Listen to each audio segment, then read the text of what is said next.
இன்றைக்கி நமக்கு சௌசௌ கூட்டும் ஒரு துவையலும் எப்படி செய்கிறதுன்னு பார்க்கலாம். அதுக்கு நான் இப்போ 2 சௌசௌ எடுத்துருக்கிறேன். முதல்ல இதுக்கு தோல் எல்லாம் நமக்கு கட் பண்ணி எடுத்துடலாம். இந்த தோலை வச்சு தான் நான் ஒரு துவையல் பண்ண போகிறேன்.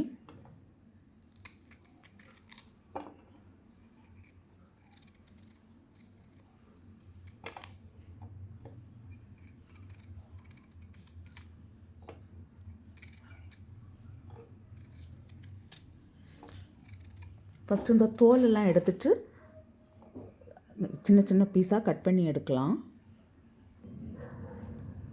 இதில் இப்போ உள்ளால் ஒரு சீடு வரும். இந்த சீடை நமக்கு வேண்டாம். சீடை எடுத்துட்டு இதை சின்ன சின்ன பீஸாக கட் பண்ணி எடுக்கலாம்.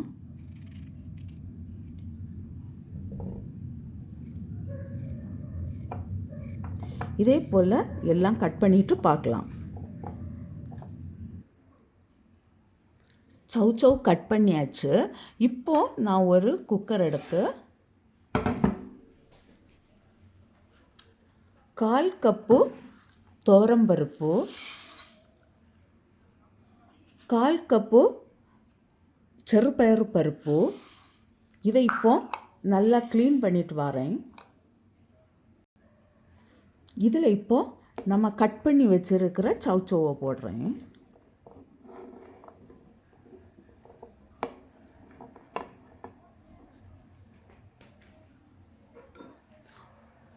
அரை ஸ்பூன் மஞ்சள் தூள், தேவையான அளவு சால்ட்டு, கொஞ்சம் தண்ணி விட்டு இதை இப்போ வேக வச்சு எடுக்கலாம். ஒரு 2-3 விசில் வாரது வரை வேக வச்சு எடுக்கலாம். பருப்பும் சௌசௌவும் வேகிற நேரத்தில் நமக்கு அதுக்கு ஒரு மசாலா தயார் பண்ணலாம். அதுக்கு நான் ஒரு 3/4 கப்பு போல் தேங்காய் எடுத்துருக்கிறேன்.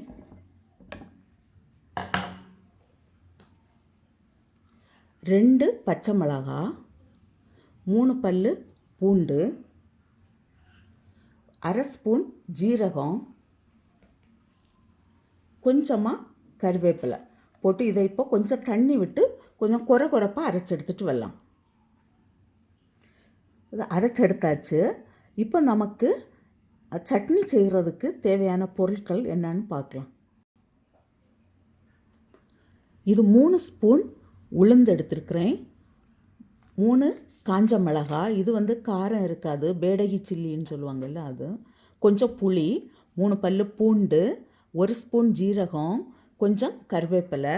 இது கூடவே நம்ம கொஞ்சம் எண்ணெய் விட்டு வதக்கும்போது இந்த சௌசௌ தோலையும் நமக்கு கூட போட்டு வதக்கி எடுக்கலாம். இப்போ எப்படி செய்கிறோன்னு பார்க்கலாம். ஒரு பேனில் கொஞ்சமாக நான் ஆயில் விடுறேன், 1 ஸ்பூன்.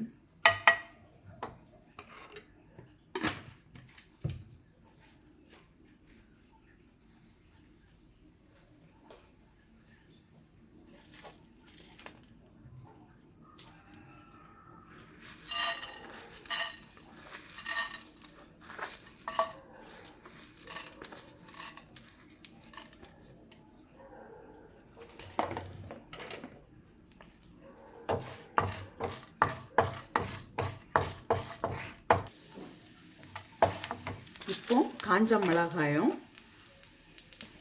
கருவேப்பிலை ஜீரகம் போடுறேன், புளியையும் போடுறேன்.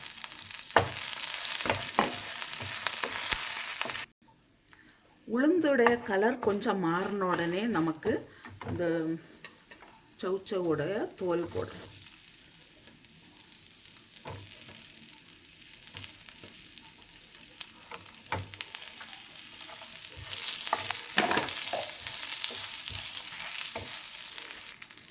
ஒரு 2 நிமிஷம் இது மூடி இருக்கட்டும்.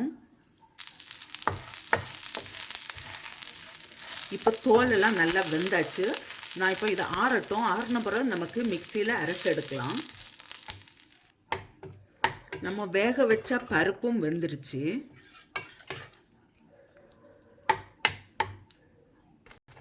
இதில் இப்போ அரைச்ச நமக்கு அந்த தேங்காயை போடுறோம்.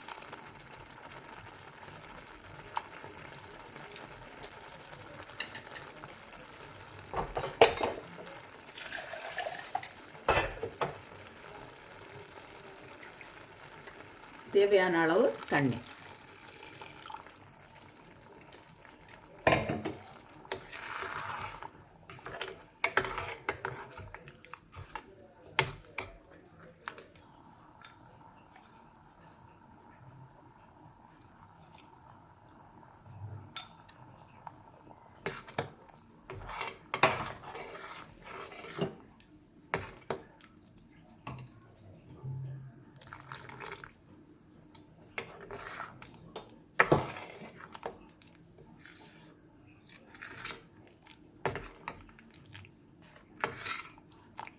இதில் இப்போ கொஞ்சமாக காயத்தூள் போடுறேன், பெருங்காயத்தூள்.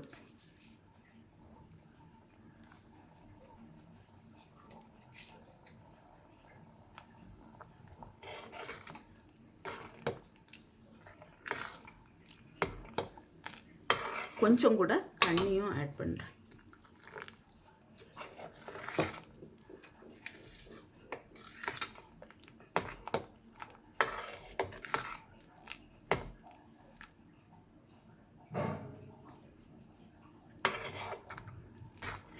இந்த கறி ஆயிடுச்சு.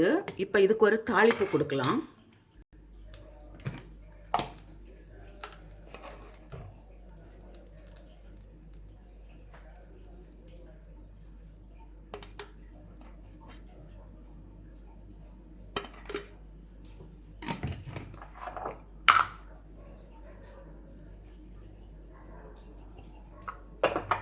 கடுகு வெடிக்கட்டும்.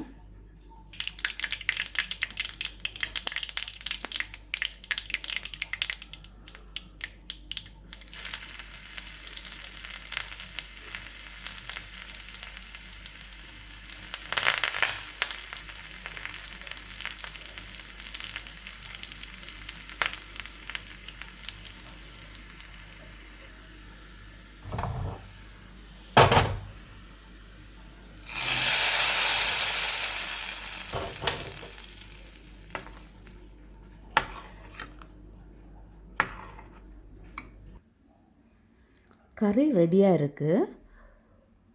இது வந்து ரைஸுக்கு கூட நல்லா இருக்கும். இது இப்போ இருக்கட்டும். நமக்கு சட்னி செய்துட்டு வரலாம். இதை அரைச்சி எடுத்துகிட்டு வரலாம். கொஞ்சமாக தண்ணி விட்டு அரைக்கலாம், உப்பும் போட்டு அரைக்கலாம். சௌச்சௌ சட்னியும் ரெடியாக இருக்குது. நீங்களும் இதுபோல் செய்து பாருங்கள். செய்து பார்த்து உங்களுடைய கருத்துக்களை தெரிவிங்க. உங்களுக்கு இந்த சமையல் பிடிச்சிருக்குன்னா சப்ஸ்கிரைப் பண்ணுங்கள். உங்களுடைய ஃப்ரெண்ட்ஸுக்கெல்லாம் ஷேர் பண்ணுங்கள்.